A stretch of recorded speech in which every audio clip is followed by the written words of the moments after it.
Yes. جی بہت شکریہ آپ کا جو اتنا فکر انگیز آپ نے مقالہ دیا اور اس کو جس طرح سے اپنے کرونک آرڈر میں اپنی ساتھ ساتھ میں اس کو ٹریس کیا.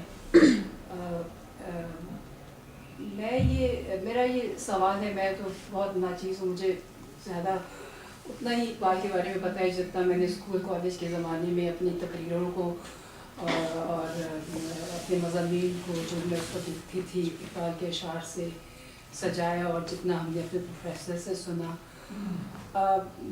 مگر میں یہ سمجھنا چاہتی ہوں کہ جتنا فکر انگیز ان کا پیغام تھا اور جتنا انہوں نے اس خوابیدہ قوم کو جھنجھوڑنے کی کوشش کی، اس زبردست، اور وہ کہتے ہیں مسلم ہے ہم وطن ہے سارا جہاں ہمارا، تو اس پہ ہم سے یا ہمارے لیڈروں سے کہاں پہ غلطی ہوئی، کیوں ایسا لیڈر پیدا نہیں ہو سکا اب تک، اور وہ قوم جو خوابیدہ اس وقت تھی شاید اب اس سے بھی زیادہ خوابیدہ ہو چکی ہے.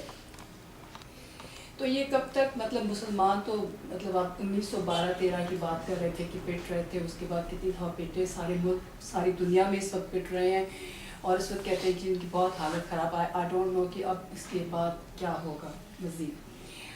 ان کا جو فکر انگیز پیغام ہے جس کو ایک فکری اور عملی تحریک لے کے ہمیں آگے چلنا چاہیے تھا، وہ کہاں پر وہ گیپ ہے، ہماری کہاں پہ نااہلی ہے، ہم میں کیوں نہیں وہ لوگ کردار و عمل کے ساتھ پیدا ہو سکے جو کہ اس تحریک کو، جو کہ اقبال کا ایک پیغام تھا، کہ اس کو لے کے وہ آگے چلتے اور وہ آنے والی نسلوں کو دیتے جاتے. اور مجھے نہیں پتا آنے والی کتنی نسلیں جو ہیں ان اشعار کے ساتھ اپنی تقریروں کو ہم لوگ سجاتے رہیں گے، اور اس کو سمجھنے کی، اس کو سمونے کی، اپنے اندر اس کو اوڑھنے بچھونے کی اور اس کو اپنے کردار کا حصہ بنانے کی کوشش ہم نہیں کریں گے. تو یہ میں آپ کو کہتی ہوں، آپ سوری میں آپ سے یہ سوال ہے میرا، میں پوچھنا یہ چاہوں گی کہ کس طریقے سے ہم اس کو ایک تحریک بنا کے ہم اپنی زندگیوں میں اس کو شروع کریں کہ یہ صرف ایک ان کا ایک آفاقی پروگرام نہیں، لیکن اگر اس کو دیکھا جائے تو یہ بہت اعتبار سے ہمارا تہذیب کا حصہ ہے، ہمارے مذہب کا حصہ ہے، ہمارے کلچر کا حصہ ہے، ہماری سیاست کا حصہ ہونا چاہیے. تو جبکہ عملی طور پہ جو الٹ ہو رہا ہے، تو اس میں اگر تھوڑی سی آپ ہمیں تھوڑی سی گائیڈ لائن دے دیں کہ کس طریقے سے ہم اپنی صفیں درست کر لیں. سوال سب نے سن لیا ہے؟ اچھا، ظاہر ہے کہ اس سوال کے لیے کہ اب ہمیں کیا کرنا چاہیے، میں تو بہت چھوٹا آدمی ہوں اور میں بالکل اس کے بارے میں نہیں کلیم کر سکتا کہ میں کچھ کہوں. دوستوں میں بیٹھ کے میں بائی وے آف سجیشن ضرور کچھ کہہ سکتا ہوں، مگر وہ بھی میں یہاں نہیں کہہ سکتا کیونکہ بہت سے بزرگ جن کے سامنے ابھی کچھ دن پہلے تک میں بالکل بچوں کی طرح سے یہ چیزیں اسٹڈی کر رہا ہوتا تھا میرے سامنے موجود ہیں. میں صرف یہ البتہ مینشن کر سکتا ہوں کہ مجھے اندازہ یہ ہوتا ہے دو چیزوں کا جو اس اپنے جرنی میں اور اقبال سے سمجھ میں. ایک یہ کہ ہسٹوریکل پروسیس جو ہوتا ہے وہ بعض اوقات 100-150 سال پر محیط ہوتا ہے. جلدی ڈس اپوائنٹ نہیں ہونا چاہیے، کیونکہ اگر آپ غور کیجئے تو بعض چیزیں ہمارے لیے بہت ضروری تھیں اور ڈینجرس تھیں، ہم نے ایبزارب کی. They will take their time. For instance a completely alien form of education that was absolutely necessary, but how can we expect that it will not have some side effects? So that is a circle which has to come full term. In my opinion, that's the basic thing. Secondly, probably جہاں میں ہم سے شاید غلطی ہوئی ہے مجھے لگتا ہے، اور کم سے کم مجھے یہ ضرور لگتا ہے کہ and he told me what the topic is.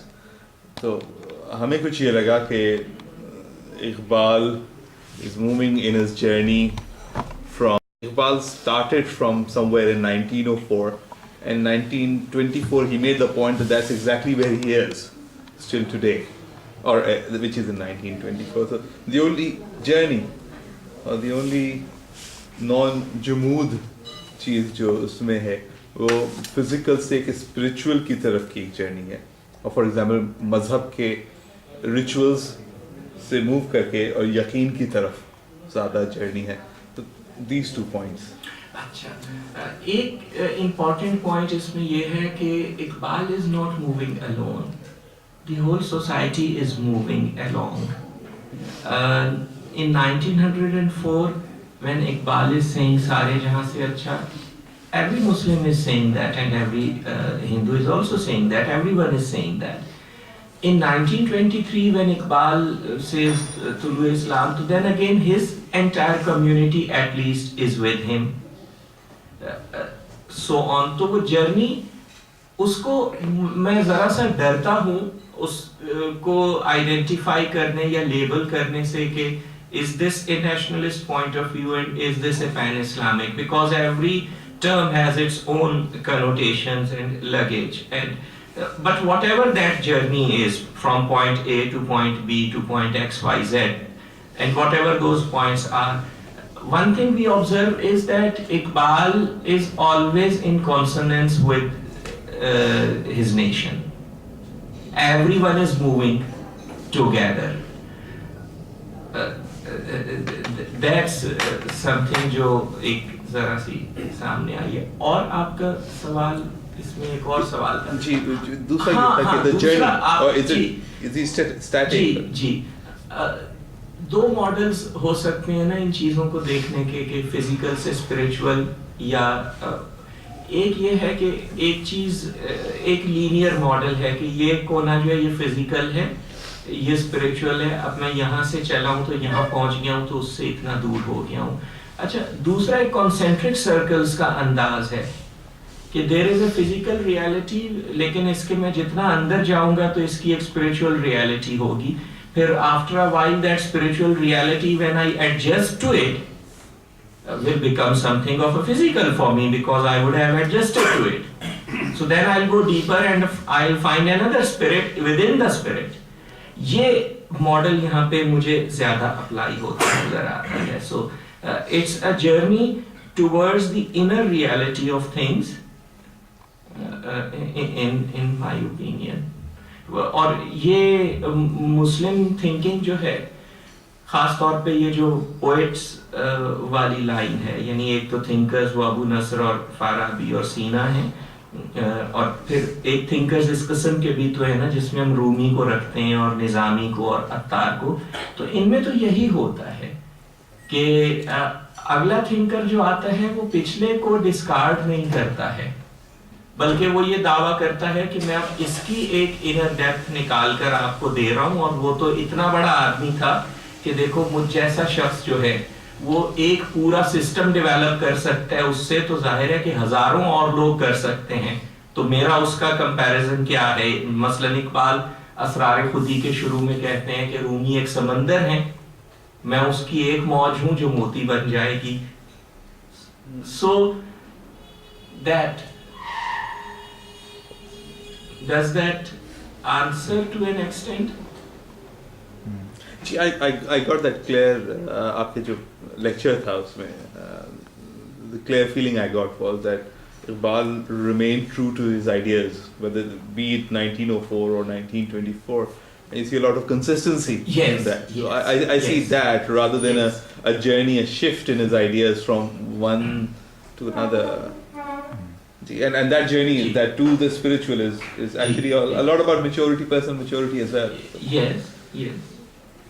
یہ جو ایک شعر ہے اس میں ترانہ ہندی میں اے آب واد گنگا وہ دن ہے یاد تجھ کو, but does it clearly show this consciousness of Muslim identity within جو ایک I think it doesn't. نہیں وہ شعر پوری ہندوستانی جو قوم ہے جو یہاں رہتی ہے, کیونکہ یہ اس زمانے کا ہے جب یہ ایگزیکٹلی تو وہ شعر اپنی جگہ تو نہیں اسے کرتا ہے ظاہر. تو اس میں کوئی مسلم آئیڈینٹی کا کوئی تصور نہیں ہے اس شعر میں نہیں ہے. نہیں اس پوری نظم. اچھا اس نظم میں جہاں وہ مذہب کی اور وہ اس ایک سیکرٹ کی بات کرتے ہیں, پرابلم اس سیکرٹ سے شروع ہو جاتا ہے.